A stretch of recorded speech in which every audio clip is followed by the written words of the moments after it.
everybody. Welcome to today's webinar. I am Sharon Harvey and I'm a small business facilitator with Business South. And it is my absolute pleasure to be welcoming you today to our webinar on all things IP. So I'll just take a moment or two to let everyone join us today. And whilst everybody is doing that, I'm just going to pop up a poll.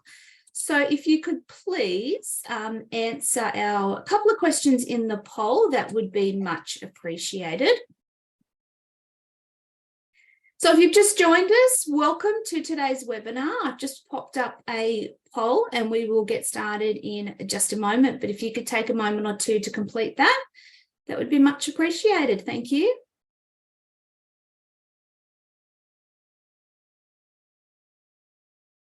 Okay, so we have so far in the poll, we've got 67% of people that are new to business, so under 12 months.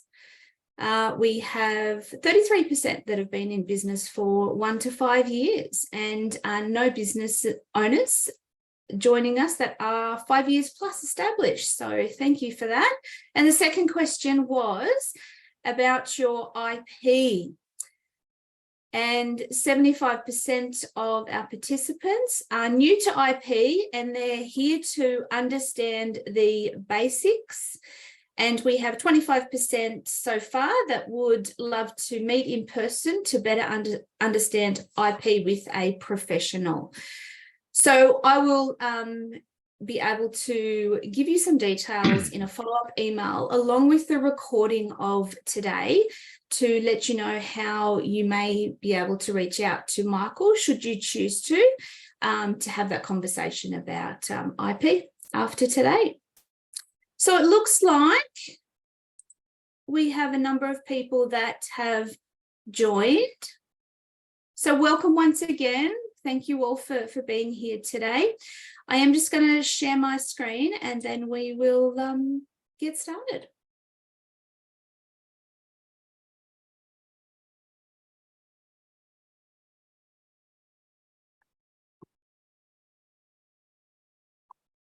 Okay, so welcome everybody. If you are here to learn a bit more about IP, then you are in the right place. So welcome, welcome. If you're not, please stay, because I'm sure that you'll get some value out of today anyway. Before we do get into it, I'd like to do an acknowledgement of country. So I'd like to begin by acknowledging the traditional owners of the land on which we work, live and meet today. We pay our respects to elders past, present and emerging. We celebrate the stories, culture and traditions of all Aboriginal and Torres Strait Islander communities who also work and live on this land. So as said previously, I am Sharon Harvey, a small business facilitator, and along with my esteemed colleague, Mikala, we do make up the Business South team. So we are here to help you by offering free advisory, thriving networks, holistic support. And our goals are to help you think, plan, launch, and grow your small business. So feel free to reach out at any point because we are here to help you throughout your journey. Today's webinar, to discover the essence of intellectual property, IP, ensuring your innovative ideas and business ventures are safeguarded and positioned for success. So if you'd like to drop into the chat, that's what I'm here for, then that would be fantastic. And also please do feel free, if you do have any questions throughout, that you can pop them into the chat and we'll do our best to address them. So today we would love to welcome our guest, Michael from Cooper IP. And as you'll see here on the screen in front of you, there's a number of different things that Cooper IP can assist you with. But what I wanted to draw some attention to today is just the different organisations that Cooper IP have had the privilege to work with. So University of Tasmania, the Van Diemen's Project, Seed Lab Tasmania, Enterprise, and Chamber of Commerce and Industry, just to mention a few. So without any more of my introduction and my basic understanding of IP, I think we need to get it over to the expert. So I'd like to welcome Michael from Cooper IP. Thanks for joining us. Great. Thanks, Sharon. Thanks for the introduction. And thanks for the poll. Actually, I haven't done that before in a webinar, and it's great to see where everyone's coming from and what level of IP understanding they have, so that we can sort of tailor our discussion accordingly. I'm just going to bring up my slides, which should all be there now. They're up in front of us. Thanks, Michael. Perfect. Thanks. One of the difficult things with these sort of webinars is that you're talking at a computer and you can't get feedback. I can't see any horror or amusement in anyone's faces in the front row or anything like that. So it's always a bit of a challenge, and something that I must say I'm still not quite used to. But look, let's get straight into it. So thanks for everyone for coming today, giving up your lunchtime to learn about the important topic of IP. And thanks to Business South for putting this on. It's IP is such an important business tool, and it's often overlooked. And some people have the benefit of having people, business advisors in their network that have a little bit of an idea about what it is and how important it is. And those people really have a great leg up, because they know what sort of issues they can run into.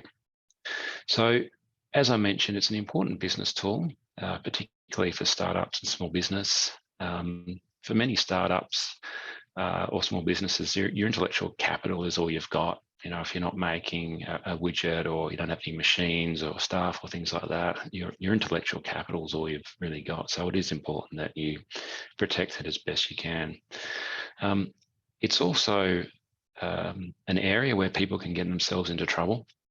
And so it's worth knowing about the traps that people can fall into, because the last thing that you need starting a small business, and anyone that's done that knows just how steep the learning curve is and how many things you need to do and along the way. And the last thing you want is some self-inflicted issues that require your time and effort to resolve. So we do a lot of presentations like this just to get the conversation started around IP, because people just don't know about it. It's not interesting. It's not sexy. It's not something that gets spoken about at barbecues and things like that, because it's not a great topic. I love it. I could talk about it all day, but that's just a reflection of me. What we're trying to do is just aim and educate to get the conversation started. We're not going to really touch on things in too much great detail today, but if anyone has any interesting questions, by all means, post them. We'll try and answer them.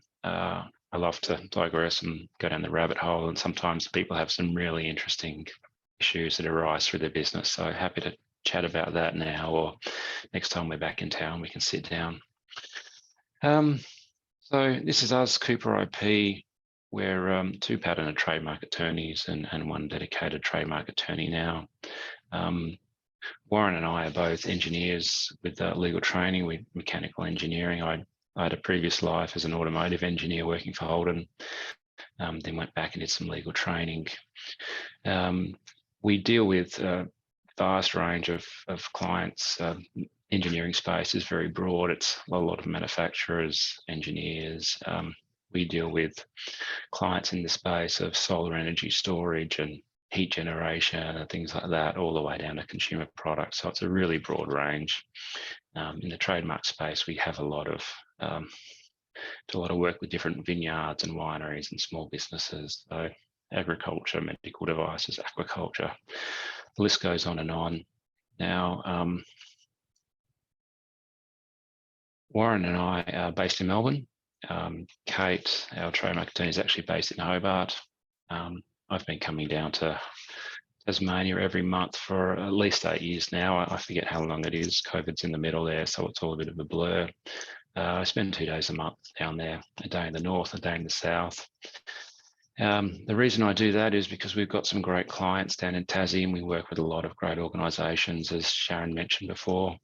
A lot of Enterprise and Van Diemen Project and the Kingston Business Centre and C Lab, and we recently started working for University of Tasmania as well, and we've got some great clients in the space. So we've done a lot of work through the years of people coming through the Enterprise Centre Tasmania program, and we've also worked with people that come through NEIS and things like that. Basically, because we're down in Tasmania so much, we've got a great network. We've worked really well with these organisations over the years, and we're probably one of the most active filers across the state, which is pretty great for a small IP team. So me, I've been working as a patent and trademark attorney for over 16 years. I spent 10 years with one of the large IP firms in Melbourne. I've worked with everyone that, from household names, multi-billion-dollar multinationals down to small business owners, sole inventors, mum and dad businesses, and the like. I've done some really great, worked on some great projects, been involved in million-dollar litigations, done lots of different things. One of the reasons for leaving the large firm was to work more closely with smaller firms. The SMEs are really where the interest for me lies. The SMEs are the backbone of the Australian economy. There's just thousands and thousands of great small businesses that are doing really interesting things. And a lot of them don't have a lot of access to IP, and getting them up to speed and helping them out, we can really do some great things for them. So that's the sort of interesting work that we like doing. So today, what I'm going to do is walk through a case study, an IP case study, to show the different types of protection that are available. We find it's the best way to explain it to people, is just to walk through and show in practical use how clients, how others are actually using the systems that are available. Then I'm going to talk a bit more detail about trademarks and patents, and just not go to too much detail around the laws and requirements, but the tips for you and some traps that you can fall into.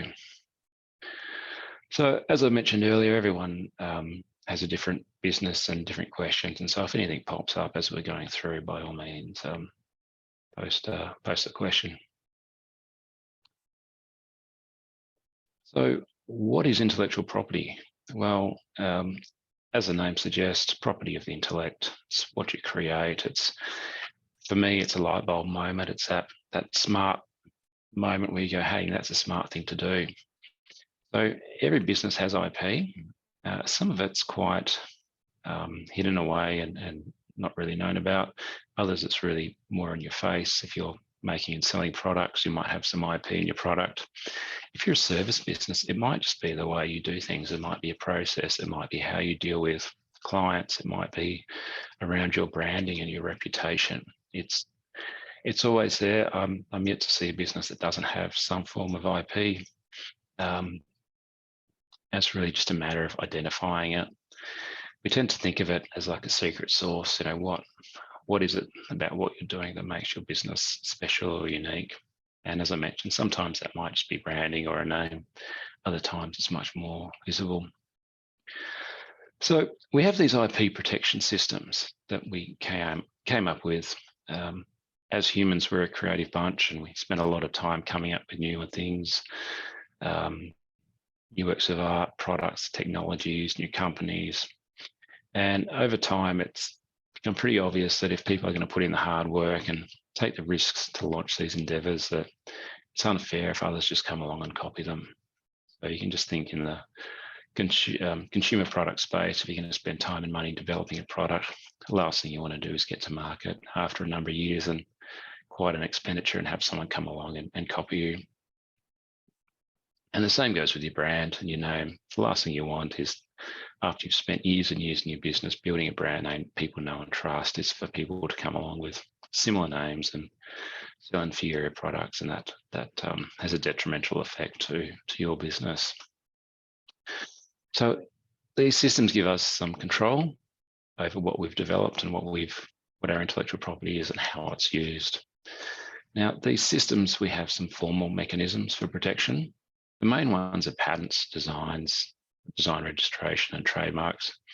Copyright's also very important, particularly if you're in the educational space or media and entertainment. but it's not something we talk about much because copyright exists automatically. So it's very, very specialist.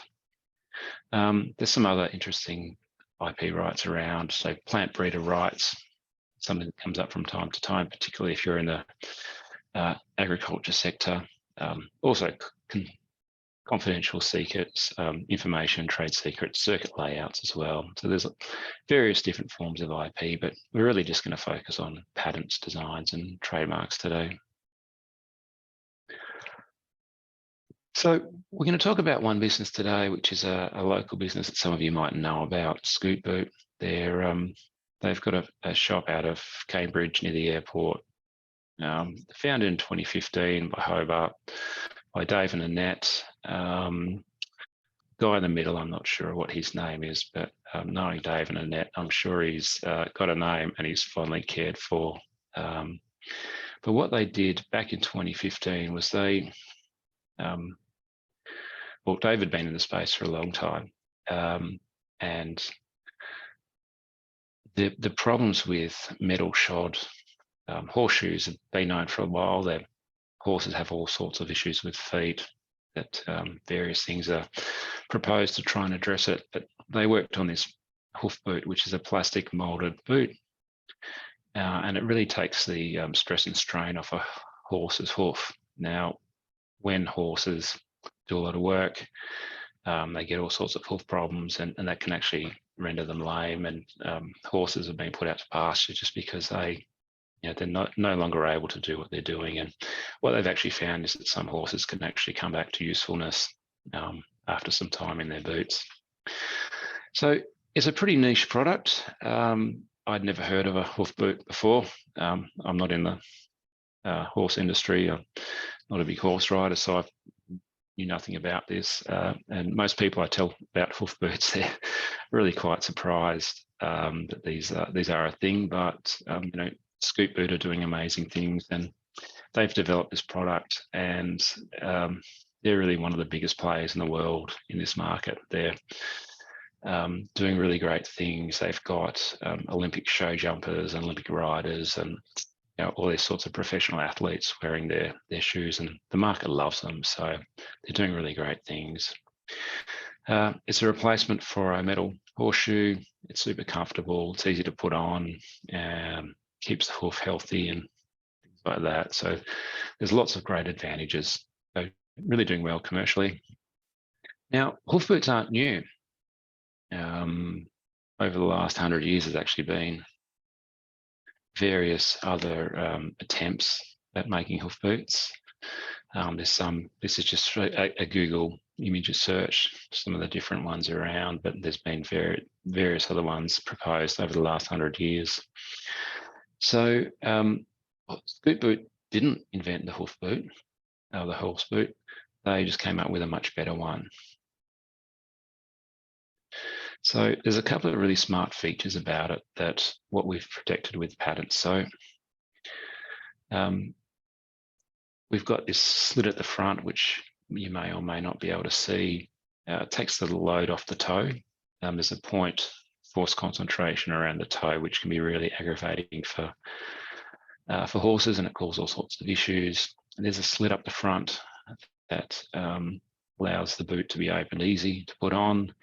There's this rear cleft and webbing at the back that sits between the bulbs and holds the hoof on properly, the boot on properly, so that doesn't come off and rub. So there's a whole bunch of smart things in here. There's also some side openings as well that allow things to come out, and allows the nail to grow as well, because actually these nails are constantly growing, which really complicates the whole fitment issue, because you put a boot on, you trim a hoof, you put a boot on, and then 2 weeks later the nail's grown, you need to be trimming again. So they've also allowed for this this growth as well. So they've spent a whole heap of time and money, a number of years working on this boot. When they get to market, the last thing they want is somebody coming along and copying them. So the main thing that we've done is filed patent applications. So patents protect the way things work. They're conceptual. It's not about looks, it's the way something operates. So we have some patents around this front slit, which is basically a hoof boot with a front slit that takes the pressure off the toe. So what we're stopping is competitors doing the same thing. And when you look at these competitors, they've all got the closed toe because scoot boot has a pattern around the open toe configuration. So patents are a great tool for this, protecting the way something works. Interestingly, when people talk about patents and inventions, most people think really high-tech things, bionic ears, the bionic hearing aids, new drugs, things like that.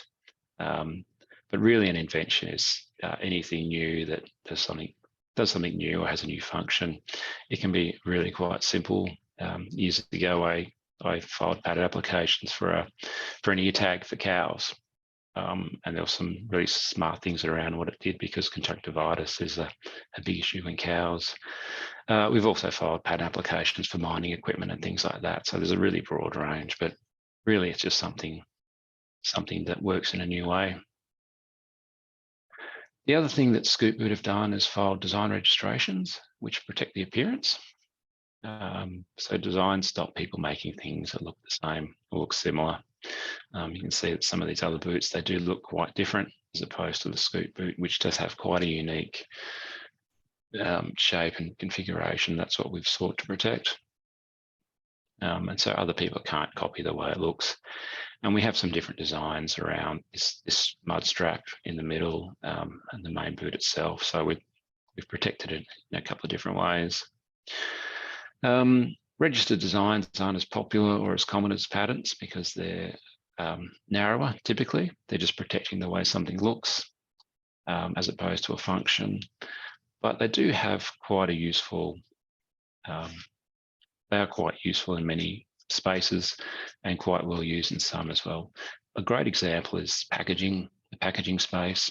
So if you think about bottles, drink bottles, if you go into a service station, you go to a fridge and look at the differently shaped bottles, most of them have design registrations around them because someone has spent quite a bit of time and effort coming up with a new bottle that appeals to whatever their market might be. And what they want to do is they want to make sure that no one else has a bottle that looks the same. So they're in that space, they're really fighting for shelf space, they're fighting for attention, and they want something that stands out and people will see them. And so when they've done all their work on their bottle design, they don't want anybody else to come close. So design registrations are great for things that are known. I mentioned bottles, but you can see these three products here that in themselves can be somewhat generic. We've got a keyboard, a plug, and an earpiece. I'm sure you can work out who they're from. No prizes for guessing that, but they all have a unique look. And just by seeing them, you all know who they're from. And Apple has spent quite a bit of time in their product development, making sure their products are unique and appealing. And there's been stuff written about how their design teams have done that, but they use design protection to stop others from making products that look the same. And it's very effective because you can go into a shop and you can see what products are Apple and what's from other people. And so even though we've got these generic products like a keyboard or a plug, you can tell which one's Apple and which one's somebody else's. The other thing Scoot Boot have done quite well is protecting their trademarks. Your name, your name and your branding can be so important because it's what people come to know and trust. The function of trademarks are a badge of origin. It's about consumer protection and consumers being able to identify where a product has come from, who made it, and what you can expect from it. And a great example is going back to Apple. You can go into an Apple store, look at an Apple product, you can pick it up and have a reasonable expectation of the product quality and type and the way it works. And if you went into a store and picked up a product thinking it was an Apple and bought a Samsung that works completely differently, you'd be really quite annoyed. And so the main function for a lot of them is around consumer protection and stopping that consumers being misled. So Scoop Boot have their name and their logo protected, just to stop others from using their branding. You can see some of their competitors' branding on that page there. That they're really quite different, which is what you want. You want to be able to stand out in the marketplace. You want people to be able to see your business name or see your product, know who it is, who's behind it, and what it's about. And then once you've been successful, once you've built up some time and reputation in the market, you don't want others to have names that are similar that can others can trade off. So Scoop Boot have come a long way since 2015. 2018, they won the Telstra Business of the Year award. Sort of an interesting speech at the time. Dave mentioned that he knew he'd made it when he saw their boots being worn by the US police horses at the Super Bowl, which was a big thing for them. So they've done part of their success is they've got a great product. That's the main driver, but their IP strategies really helped keep their competitors away. It's impossible to know what might have happened had they not done that. You never know how well your IP is working. And people often ask, what's the value of IP? Why do I bother doing this? And I always explain that in my past life at a previous firm, we worked for a large corporate, and their business model was scouring the globe and finding products that they could sell. They had an army of people that would go around to trade fairs and do this. They'd find new products, they'd bring them to us, we'd have a look and see what IP was on them. If they were protected, well, they wouldn't bother, they'd go somewhere else. But if not, they could just copy them and sell them much cheaper. And so you never know with your IP who's actually looking behind the scenes, because you just don't get notified. So if you don't have any IP, then you can be really vulnerable. But if you do have some, then it really acts to keep people away. So IP is often invisible. People don't really know it's there and that's working, but it often is. So with Scoop Boot, we had we played quite a strong role in securing the competitive advantage that they've got. Not long after they started taking off, that we had actually had competitors that are looking to imitate parts of their product. Other competitors that were making submissions to the Australian and US patent offices trying to take down their patents. So they were clearly in the market, and they were doing something that was really well received and being very successful. And as they started to take off, we could really see the others coming out trying to stop them as best they could.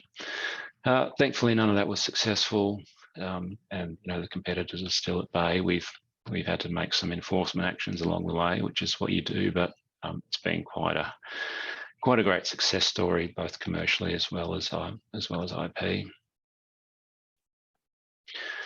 So I'm going to talk in a bit more detail now about trademarks, which is probably the most relevant side to the presentation. Being young businesses, I expect that it's probably most relevant. If anyone's working on new products or anything like that, we'll touch on patents briefly at the end, but that might be for a discussion for another time. But trademarks are a very simple thing. Branding and names, it's a really simple thing, but people can often get themselves into quite a pickle. So it's very important that we do look at them at the outset. Basically, a trademark is the exclusive right to use a common name or a word or a phrase. So as I mentioned earlier, it's a badge of origin, so that consumers know where products are coming from. So they're often visual logos, words and phrases, but they can be any other types as well. They can be signs or smells or shapes. So for example, the lion roar of MGM is trademark sound, smell of beer for darts, and pink for rowing or connections. There's all different sorts of trademarks. So when you file your trademark, you get the exclusive right to use that, and stops others from using names that are similar. So if you're a successful business with quite a unique name, over time, people are going to want to use names that are similar and try and take some of the traffic, particularly in the online space, around your success. So the two aims of the IP system when it comes to trademark is protecting the IP owner. So the person, in this case, it might be an IKEA, the persons that developed and built a brand, and also people that are trying, the public that don't want to be ripped off.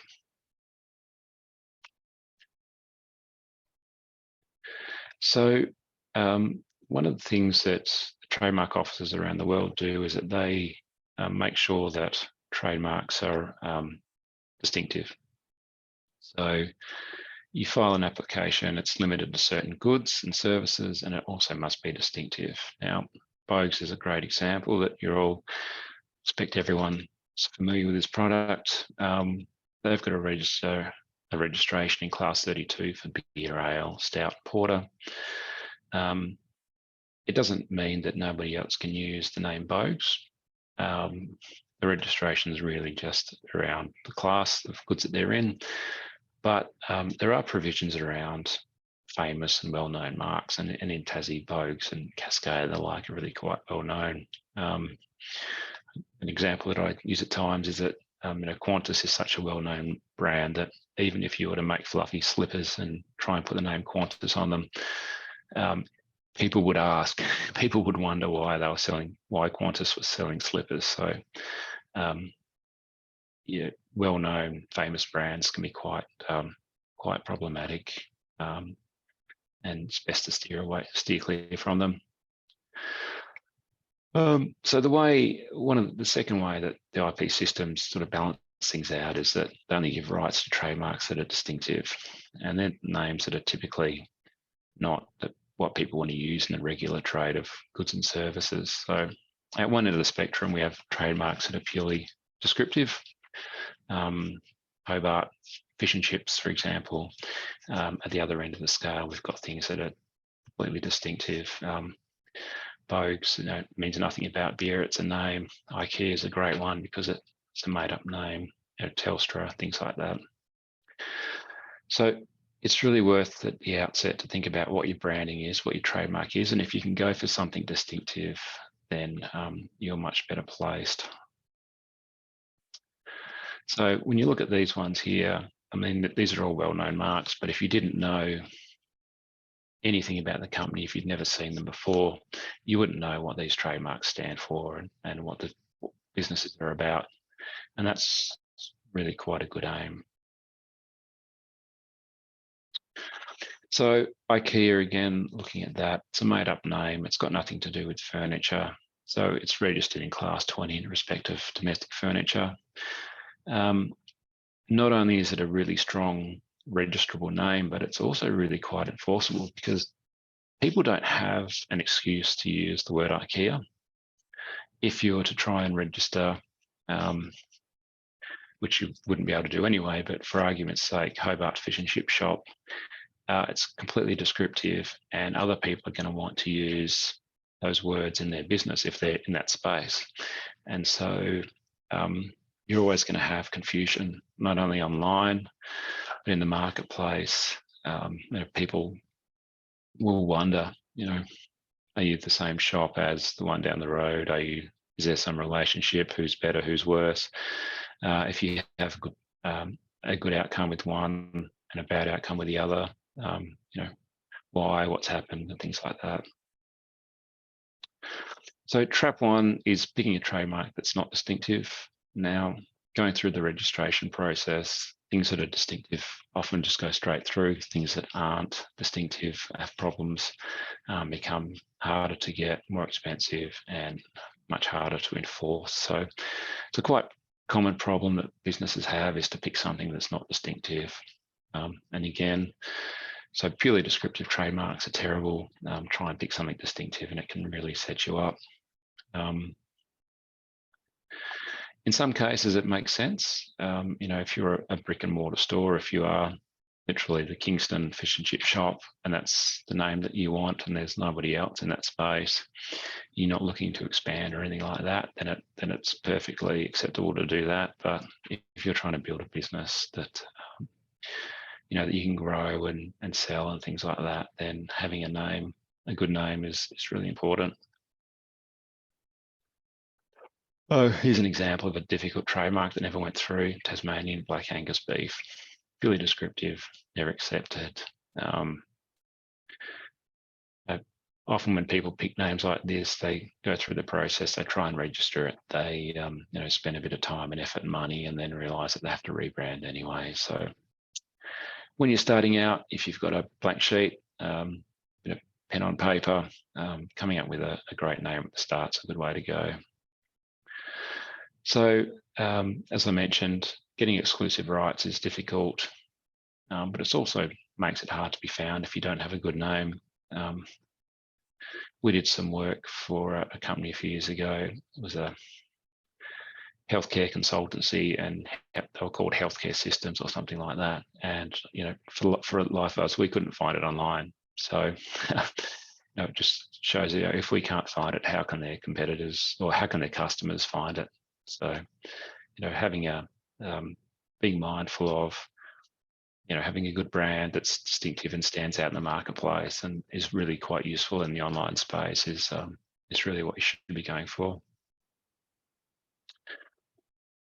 And that applies to the particular goods and services you're selling. So Apple is a great trademark for computers and electronic equipment, because Apples don't have anything to do with computers. But if that was as a fruit and veg shop, it's a terrible trademark. So another trap that people fall into is picking trademarks that aren't free to use. Now, one of the things to remember is that trademark registrations are national, and you might not have seen a business with a similar name to what you're proposing to use, but it could be that someone in Western Australia has had the same name and they've used it for years. And it's quite a common problem that we run into with Tasmanian businesses, is that someone will have business that might be 3 or 5 years old. They've started in Tasmania. They've never thought much about their name. They've expanded. They've hit the mainland. They've might be selling in Woolies or Dan Murphy's or something like that. And then all of a sudden they get a cease and desist letter from someone across the country that has a trademark registration that they've had for 10 years. And they're left having to rebrand. And really it's because they just didn't do any searching prior to launching. So we had a client had this issue recently, and basically there was nothing that we could do. They hadn't done their search. They had their product branded, and we ended up selling it overseas because that was all they could do. They just couldn't sell it in Australia without getting sued. So once you've come up with a name, which can be a really difficult thing, coming up with a good name for business, make sure it's free to use. So you can actually do some checks on the IP Australia online database. It's quite easy to use. You can search by words or phrases, or you can even upload a logo if you've got one and just see what's there, so that you're see if it's already registered. So it's also worth noting that just because there are other ones on the register, they're not necessarily problematic. So this is an example, say Back in Motion for physiotherapy services. I think it's a pretty clever name that someone come up with. So physio, you might come up with something like that. If you jump on the website, the IP Australia database, you can see that it's already been done. So even though it's disappointing that the fantastic name that you've come up with and really fond of is not available, finding out at the outset is saves you a lot of trouble down the track. And what you can do is you can just, if it's pen on paper, you just pick a different name. But if you launch into that space and have to rebrand a couple of years later, it's an awful lot more expensive.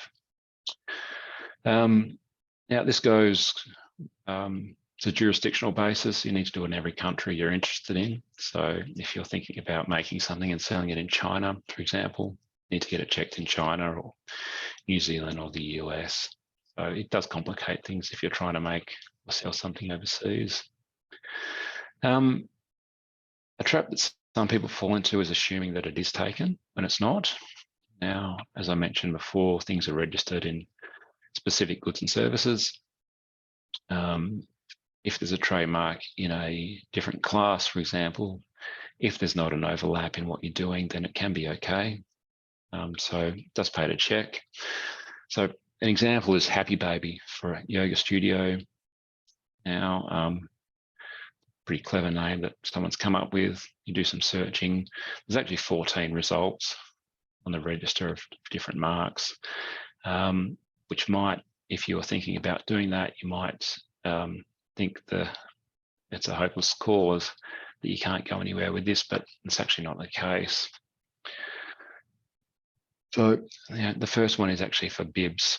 So, there's another one there for medical equipment, and all these would be quite okay to live quite side by side with Happy Baby for a yoga studio. So the search results don't always give you the full picture. You might think it is a hopeless case, but not really.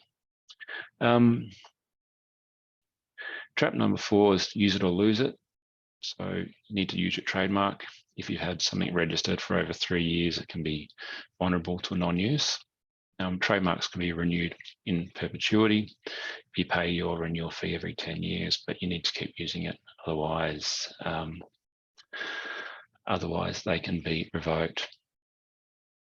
So they must be used by the owner in the relevant goods and services. So if you have a registration for alcoholic beverages, but you never actually sell alcoholic beverages and you only sell water, for example, then you need to make sure that your trademark registration actually matches what you're doing. And also there's some issues around ownership as well. So if you have a holding company or anything like that in place, then you might need a license to make sure that you actually can show ownership and use by an owner.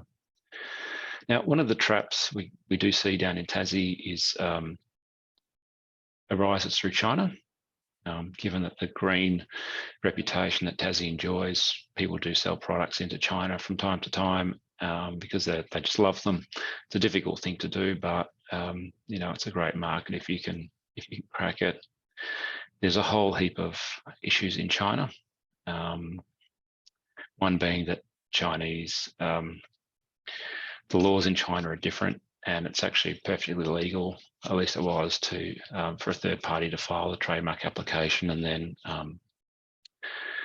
then hold to ransom the legitimate company that comes in when they do. And there's businesses around that this is their business model, and many famous brands have been caught out. So I could talk quite a lot on issues with China, but if anyone's thinking about going to China, then we really need to have a chat early on just to give you some guidance on what you should and shouldn't do. So that's all I had on trademarks. What I will say didn't come through in the slides is that going through the process of actually registering the trademark is a really beneficial thing to do. It really flushes out any issues that exist. So you might be a similar trademark interstate that you're never aware of. Those sort of issues come up, and having your own registration is actually a defense to infringement. So if you are thinking about, if you do have a unique name, it's going to be worth something to you, I would highly recommend just going through the process and getting that registration in place. Running out of time, so I'm not going to talk too much about patent pitfalls. The main one that people need to be aware of is confidentiality. Before you file a patent application, you need to keep what you're doing confidential, so not disclose it. There are some grace periods around that help for people that have actually disclosed, but a lot of countries don't have them. So if you're developing something new, that a patent or a design might be relevant to, then keep it under wraps as best you can at the outset, as any public disclosure can be detrimental to what you're doing.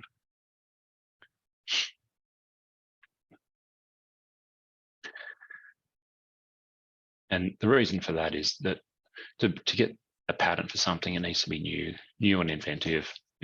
And once if you've got a post up on Facebook showing the world your new invention, well, then it's no longer new and original. So as I mentioned, grace periods are available, but most countries don't have them, and there's a whole lot of caveats around them. One thing that a trap that people fall into with patents is not protecting it. There's this myth around that you can change something by 10% and get around a patent. It's a pure myth. There's no figure, there's no qualitative number like that. And many people think that getting a patent's not worth it because of this, and it's just completely untrue. So by way of example, assuming that we don't have chairs, we all just sat on the floor or whatever, and someone decided it was a great thing to sit up on a chair. What we'd look at protecting is basically something that keeps you off the ground, and the way we would conceptualize that or protect that in the patent application would be a device for supporting you off the floor and having at least one downwardly extending support member which engages the floor. So it's really quite the language that's used around that claim is really quite broad and functional.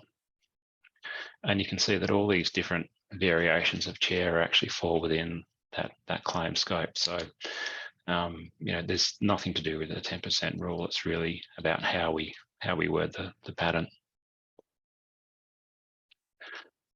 Another problem that people fall into, a trap, is self-filed applications. Patents are really complex, even for simple inventions. You're looking at a 6 or 8 page legal document. I've seen people file applications that are really a single sentence. I've seen people write them on an envelope and submit that, and they're really quite worthless. IP Australia don't check when things are initially filed to see whether it's up to scratch, and I've seen people self-file things thinking they've done it right, and then go out and disclose it and sell it, and then have all sorts of problems down the track. There's really no way around it. They just need to be professionally drafted. So if you're looking in that space, then the filing fee for a provisional application is $110, and people find that really quite attractive and do it, but it does. I've never seen one that's been done right, so it's quite a problematic thing to do.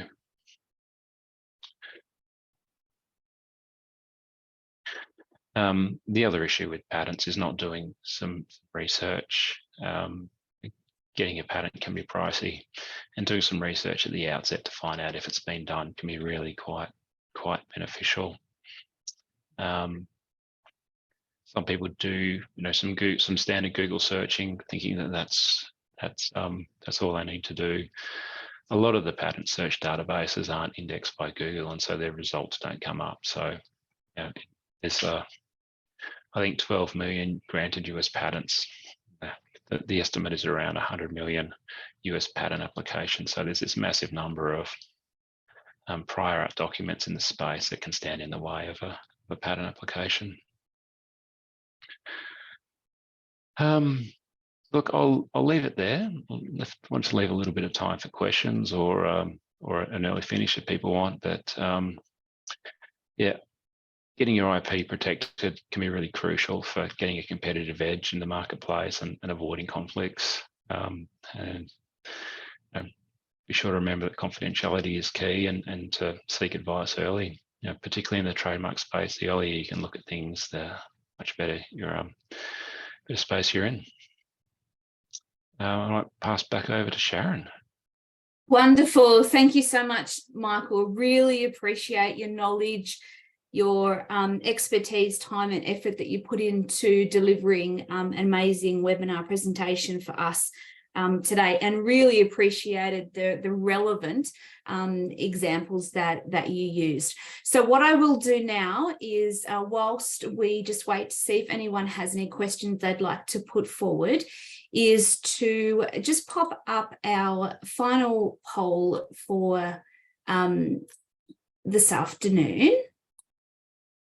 So if you could just take a moment to complete that poll, that would be much appreciated.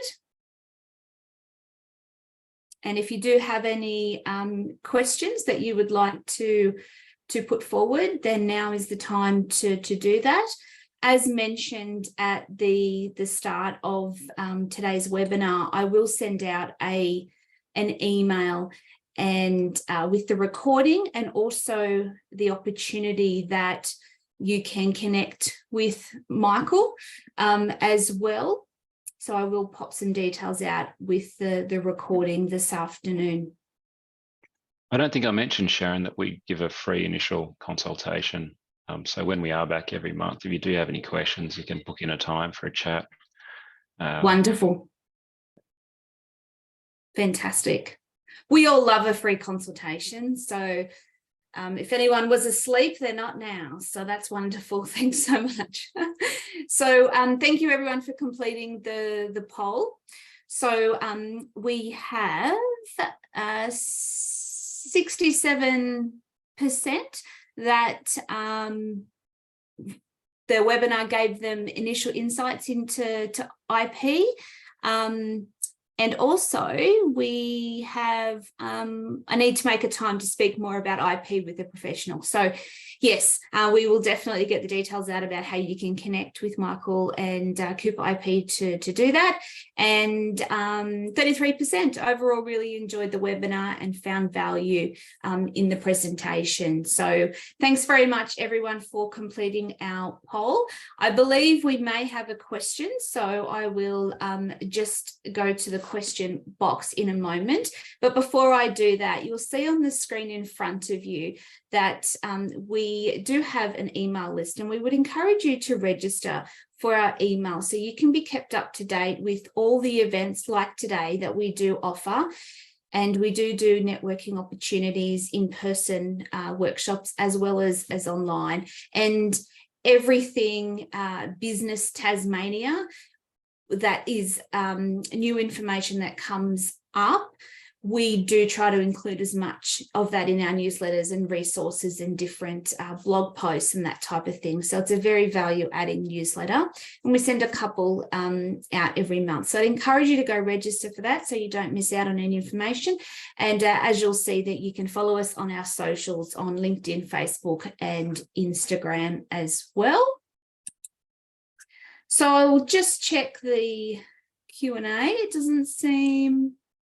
Okay, so we have one in here. I think Michael's actually typing an answer here now. So I started making deodorants and have Body and Nature trademark as Class C. Michael, you can see this question. I think you're on mute. Yes, I can, Sharon. I might just answer it now if that's easier. Yeah, absolutely. Please. Do you want to read out the question? Because not everyone can see that. Sure. I started making deodorants and have Body of Nature trademark as Class C. Now I have added moisturizers and they are also Class C. Do I need to add that to my product list? This means I have to resubmit and pay another couple of $100 according to IP Australia. The answer, unfortunately, is yes, is that once you've got a registration, you can't amend it to add things. So it will require a new application. So it does, when you're preparing something, it does pay to go through, and each class has a list of hundreds and hundreds of pre-approved goods that you can choose from, and it's worth when you file something having a good think about what you're doing now and what you might do down the track and including them. Unfortunately, yes, it will. In this case, you will need to do another application. Wonderful. Thank you, Michael. I can't see that we have any other questions popping up, but thank you, Rach, for asking that question, and great to see you online today. So on that note, we will wrap up. Once again, thank you, Michael, for joining us today and delivering a stellar webinar. And I will follow up with an email. Look forward to seeing everyone very, very soon. Take care, everybody. Bye-bye.